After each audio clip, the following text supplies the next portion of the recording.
Bonjour, très heureux de vous retrouver pour un nouveau numéro d'Histoire d'entreprise. Coup de projecteur aujourd'hui sur le groupe CIOA, une entreprise basée à La Valette dans le Var. CIOA comme Centre international d'opportunités d'affaires, un réseau de mise en relation de TPE-PME inscrit au marché libre sur Euronext depuis fin 2014, dont nous accueillons le fondateur, Léon Lucide. Bonjour. Bonjour. Et puis, comme il va beaucoup être question de la dimension export des PME, nous sommes heureux de la présence sur ce plateau de François Turcat, le président de la CG PME Rhône-Alpes. Bonjour François. Bonjour Jean-Pierre. Alors, retour en arrière, Léon Lucide. Comment est né CIOA? C'était dans les années 1994. Vous arriviez depuis quelques années des Antilles, où vous étiez alors promoteur, c'est ça? C'est ça. Je suis avocat de formation et j'ai eu une carrière d'une dizaine d'années dans la promotion immobilière. Et lorsque je me suis séparé de mes entreprises, je me suis accordé un congé sabbatique qui a duré 4 ans et demi autour du monde. Et en fin de compte, le vécu à l'international nous a convaincus, puisque c'est une entreprise qui a été lancée, que j'ai lancée avec mon épouse, qui est effectivement donc aussi la responsable administrative et financière donc, du groupe. Et en fin de compte, ensemble, nous avons pris conscience de l'évidence, je dirais, de l'international et anticipé les changements que nous connaissons maintenant. Alors, donc je disais mise en relation de TPE-PME. Expliquez-nous un petit peu le fonctionnement de CIOA, votre schéma. Le fonctionnement est très simple. Les entreprises ont des besoins. Tout besoin est une opportunité pour une contrepartie. Donc, en fait, nous développons des représentations dans le monde entier pour permettre donc, de recenser des entreprises qui ont des besoins d'achat ou des besoins de vente, précisément. Et notre outil, notre place de marché, leur permet donc d'exprimer ces besoins avec une extrême précision. Et notre outil de rapprochement, en fin de compte, permet de rapprocher les besoins compatibles en notifiant aux différentes contreparties là où il y a donc des opportunités à creuser. Et voilà, précisément, les entreprises ont la possibilité, donc suite à cela, d'entrer en relation directement ou précisément de confier au réseau que nous avons constitué la réalisation donc des transactions si elles ne sont pas en mesure donc, de le faire. Donc la finalité, c'est le commerce international, bien sûr. Vous intervenez dans combien de secteurs au total Aujourd'hui, donc, nous avons développé 5 secteurs autour donc, qui bénéficient donc, de la méthode que nous avons développée. Alors, on va les lister, ces 5 secteurs, Monsieur Lucide. Ces 5 secteurs sont le commerce interentreprise à l'échelle internationale. Là, nous avons 370 000 entreprises, 240 pays qui bénéficient de nos services. Nous avons l'immobilier, où nous mettons donc nos services dans le monde entier à la disposition donc, des donneurs d'ordre, qu'ils soient institutionnels ou privés. Nous avons l'artisanat, surtout qui vise les pays émergents, qui ont à faire valoir effectivement donc, certains savoir-faire et qui ont des besoins énormes effectivement donc, en matière de développement.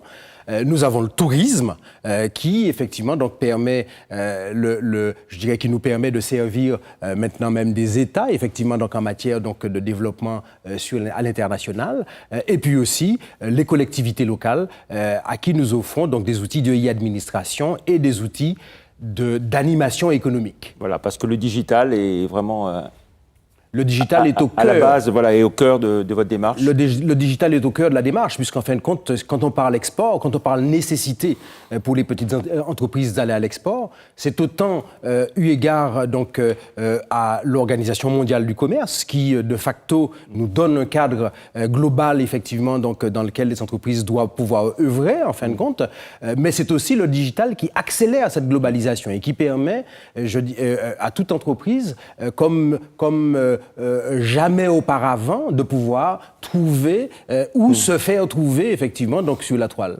Donc au total, vous intervenez dans 140 pays, 35 bureaux régionaux, 200 prestataires experts et 1700 courtiers, c'est ça à peu près les grands chiffres qu'on peut citer. Qu'on peut citer, et puis tout ça avec une petite équipe d'une vingtaine, 20-25 personnes. Tout à fait.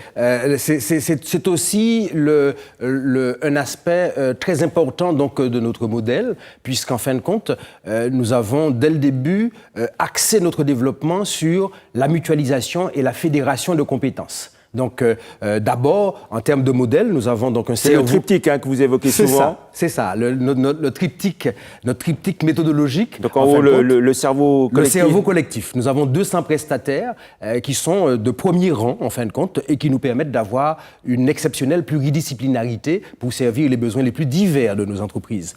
Ensuite, nous avons des ressources mutualisées.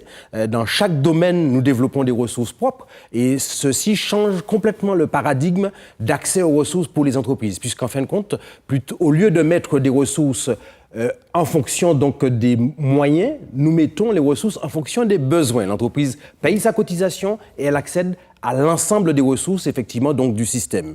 Et puis, et troisièmement, le réseau commercial. Le réseau commercial qui est aujourd'hui composé de 1700 courtiers qui sont formés, équipés, qui sont dans 40 pays et qui, en fin de compte, servent de force de vente locale pour nos entreprises. Cotisation qui est de quel ordre? Ça dépend du secteur. Les artisans n'ont pas de cotisation, ne payent pas de cotisation parce qu'en fin de compte, eu égard à l'opposition, les entreprises dans le secteur commerce interentreprise vont payer des cotisations de 600 €, donc en fin de compte, c'est accessible à toute entreprise.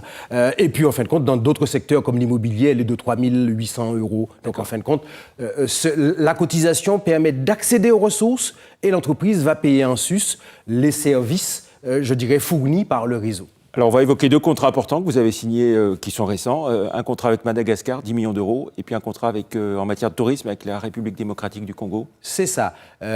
Sur Madagascar, nous avons donc contracté avec l'État pour l'accès à la propriété des fonctionnaires malgaches. Et la première tranche donc, qui concerne 700 logements, en fin de compte, va nous permettre d'installer à Madagascar notre concept de Fab Lab, qui est la ressource mutualisée, en fin de compte, du secteur de l'immobilier. Ce concept de Fab Lab qui permet de construire, grâce à des outils numériques que nous avons rassemblés, qui permet de construire 3 fois plus vite et 2 fois moins cher que le traditionnel, en ayant précisément recours à ces outils numériques qui permettent de fabriquer les matériaux sur place. Donc ça, c'est une première chose. Et puis avec la République démocratique du Congo, donc en matière de tourisme, vous êtes la porte d'entrée.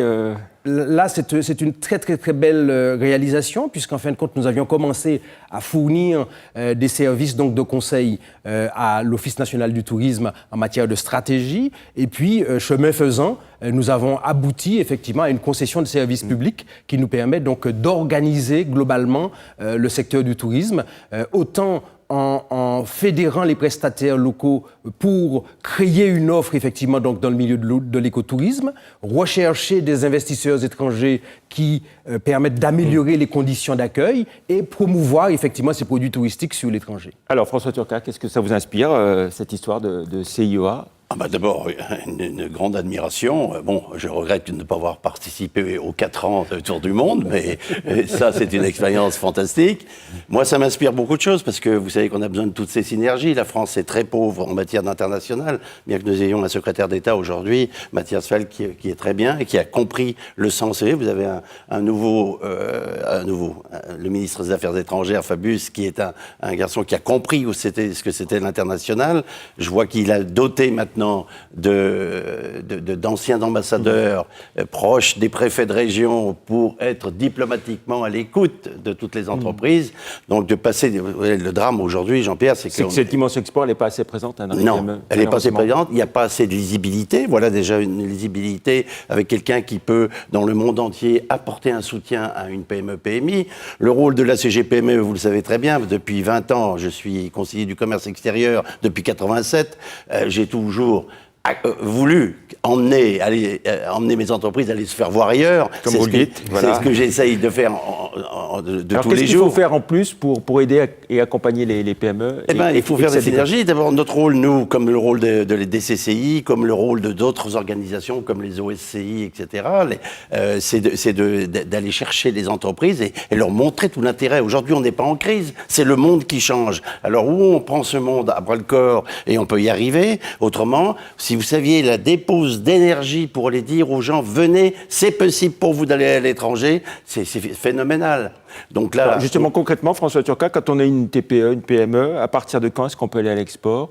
Mais de quand sur quels critères et sur quels cibles? Les critères, il faut des gens qui ont une certaine habitude et des relais comme là, Monsieur Lucide. Et c'est aussi le sérieux des organisations patronales qui ont des homologues aussi dans les pays concernés avec lesquels on s'entend bien et on peut échanger. Mais d'un employé ou d'une personne à 250, puisque c'est la limite des PME, PMI, on peut aller à l'international. Le tout, c'est de voir là où on va, ne pas aller là où c'est pas possible. Est-ce qu'il y a des pièges à éviter, justement? Les pièges à éviter, c'est d'y aller tout seul et de ne pas prendre conseil. Ça, c'est clair.